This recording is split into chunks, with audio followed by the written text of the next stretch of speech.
હાલો friends, હું છું નૈના અને નૈનાના ગુજરાતી કિચનમાં તમારું સ્વાગત કરું છું.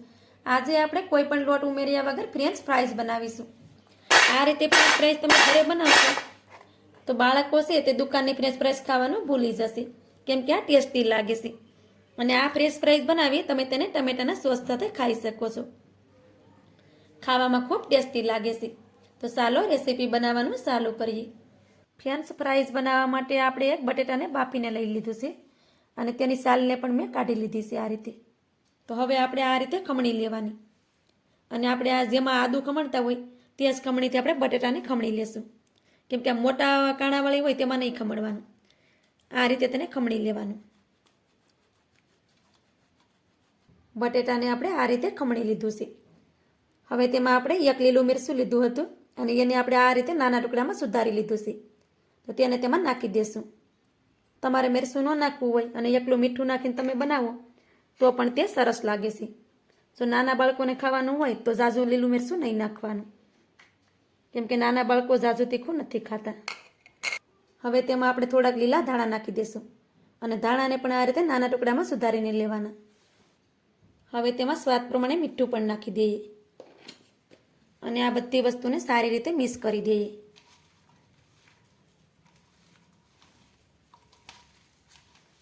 આમાં આપણે એકલું મીઠું નાખીને બનાવીએ તો પણ આ ફ્રેન્ચ ફ્રાઈઝ છે તે સરસ બને છે.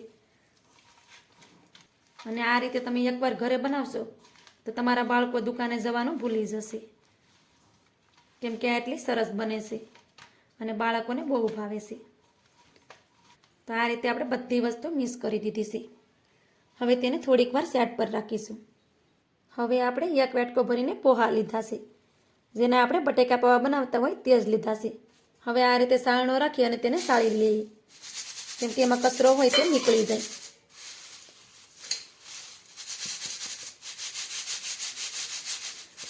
પોહાને લેવા હોય ત્યારે આ રીતે સાળીને જ લેવાના. તો પોહા આપણા સારી રીતે સળાઈ ગયા છે. પોહાને આપણે પીસવાના છે, તો તેને આપણે મિક્સરના જારમાં નાખી દઈશું.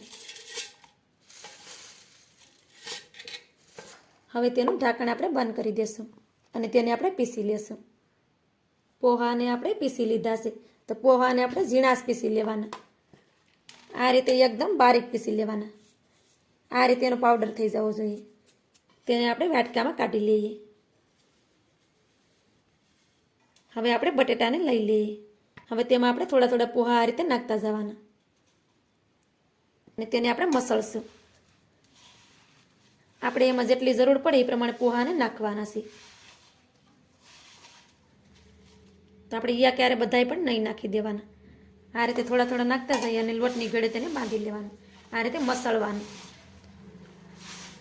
કેમ કે બટેટામાં પાણીનો ભાગ રહેલો હોય છે. તો આ પોહા છે તે પાણીને એબ્ઝોર્બ કરી લેશે અને ફ્રેન્ચ ફ્રાઈઝ છે એ એકદમ સરસ બનશે. આવી રીતે આપણે એમાં થોડા થોડા પોહા નાખતા ગયા છે અને તેને સારી રીતે મસળી લીધું છે. તો આ રીતે તે કઠણ છે અત્યારે તમે જોઈ શકો છો. તો આપણે પોહા લીધા હતા એક વાટકો ભરીને, તેમાંથી 2 ચમચી જેટલા પોહા બસી ગયા છે. આને તમે ગમે ત્યારે નાસ્તો બનાવતો હોય બાળકો માટે ત્યારે તમે એને વાપરી શકો ને આપણે આગળમાં જરૂર પડશે તો પણ તેને વાપરશું. હવે આની ઉપર આપણે ઢાંકણ ઢાંકી દઈશું અને 10 મિનિટ સુધી તેને રહેવા દેશું, જેથી કરી આપણે પોહા છે તે પણ સારી રીતે પલળી જાય. તો અહીંયા આપણે પોહાને રેખાઈને આપણે 10 મિનિટ થઈ ગઈ છે અને 10 મિનિટ પછી આપણે જોઈ લેવાનું. તો તમે જોઈ શકો છો કે આ રીતે તે કઠણ બની ગયું છે, કેમ કે પોહા હોય એટલે તે બધા પાણીને એબ્ઝોર્બ કરી લે છે. તો હવે આપણે એમાં 2 ચમચી જેટલું પાણી નાખી દેવાનું આ રીતે અને તેને મસળી લેવાનું.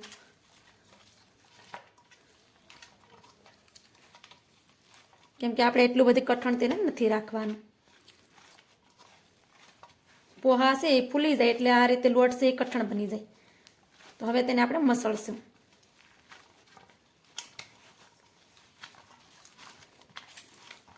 તો આપણે આમાં 2 ચમચી જેટલું પાણી નાખી અને આ રીતે તેને મસળી લીધું છે, કેમ કે આ રીતે તેને ઠીક કરી લેવાનું.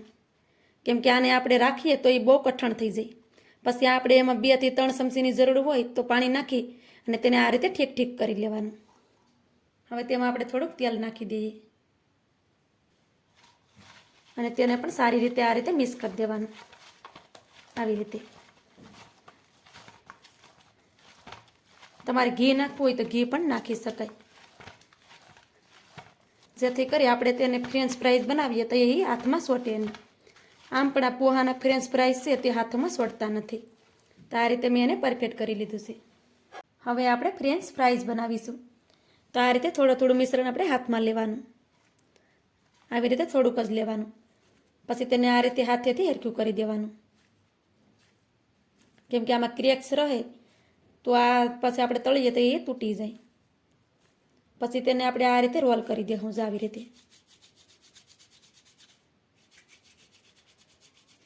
રીતે એને રોલ કરવાનું.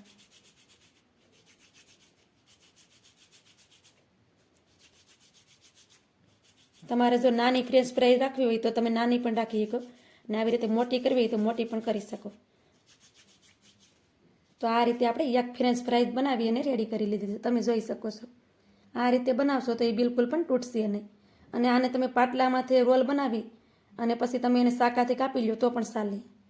અને આ રીતે તમે હાથેથી કરો તો પણ તે થઈ જાય છે, અને બિલકુલ પણ સોટશે નહીં, અને તે ફાટશે પણ નહીં, તમે જોઈ શકો છો. તો હવે તેને આપણે એક થાળીમાં રાખી દઈશું. અને આ જ રીતે આપણે બધી ફ્રેન્ચ ફ્રાઈઝ બનાવી અને રેડી કરી લેશું. આ જ રીતે આપણે બધી ફ્રેન્ચ ફ્રાઈઝ બનાવી અને રેડી કરી લીધી છે. અને કોઈ પણ સ્યાજ નાના મોટે રહી જાય તો પણ ચાલે, કેમ કે તળીને તેને આપણે ખાવાની જ હોય. તો હવે તેને આપણે તળી લેશું. તેલને પણ મેં પહેલેથી જ ગરમ કરવા માટે રાખી દીધું હતું, અને તમે જોઈ શકો છો કે તેલ પણ આપણું ગરમ થઈ ગયું છે. તેલ આપણું ઝાઝું ગરમ હોય પછી જ એમાં આપણે ફ્રેન્ચ ફ્રાઈને નાખવાની છે. તો હવે આમાં એક એક કરતાં આપણે ફ્રેન્ચ ફ્રાઈને નાખી દઈશું.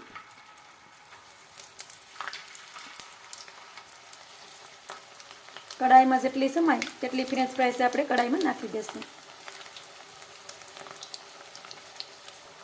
તો આ રીતે આપણે કડાઈમાં ફ્રેન્ચ ફ્રાઈને નાખી દીધી છે. હવે આપણે ગેસને ધીમો કરી દેવાનો અને તેને આ રીતે પલટાવશું. તો આ રીતે તેને પલટાવતા જશું અને તેને આપણે તળી લેશું. આ રીતે આપણે ફ્રેન્ચ ફ્રાઈઝને ફેરવતા ગયા છે, અને ફ્રેન્ચ ફ્રાઈઝ છે તે એકદમ ક્રિસ્પી બની ગઈ છે, અને તેનો કલર પણ ચેન્જ થઈ ગયો છે. તો હવે તેને આપણે કાઢી લેવાની છે. તમે જોઈ શકો છો કે એકદમ ક્રિસ્પી બને છે. આ રીતે ફ્રેન્ચ ફ્રાઈઝ તમે ઘરે બનાવશો તો બાળકો દુકાનની ફ્રેન્ચ ફ્રાઈઝ ભૂલી જશે, કેમ કે એટલી ટેસ્ટી લાગે છે આ. તો હવે તેને આપણે એક થાળીમાં કાઢી લઈએ, અને આ જ રીતે આપણે બધી ફ્રેન્ચ ફ્રાઈઝ તળીને રેડી કરી લઈએ. આ જ રીતે આપણે બધી ફ્રેન્ચ ફ્રાઈઝ તળીને રેડી કરી લીધી છે. તમે તેનો અવાજ પણ સાંભળી શકો છો. એકદમ ક્રિસ્પી બની છે, ઉપરથી એકદમ ક્રિસ્પી બને છે અને અંદરથી એકદમ સોફ્ટ બને છે, તમે જોઈ શકો છો. તો તેને આપણે ટમેટા સોસ સાથે સર્વ કરીશું, કેમ કે આ ટમેટાના સોસ સાથે ખાવાની મજા આવે છે.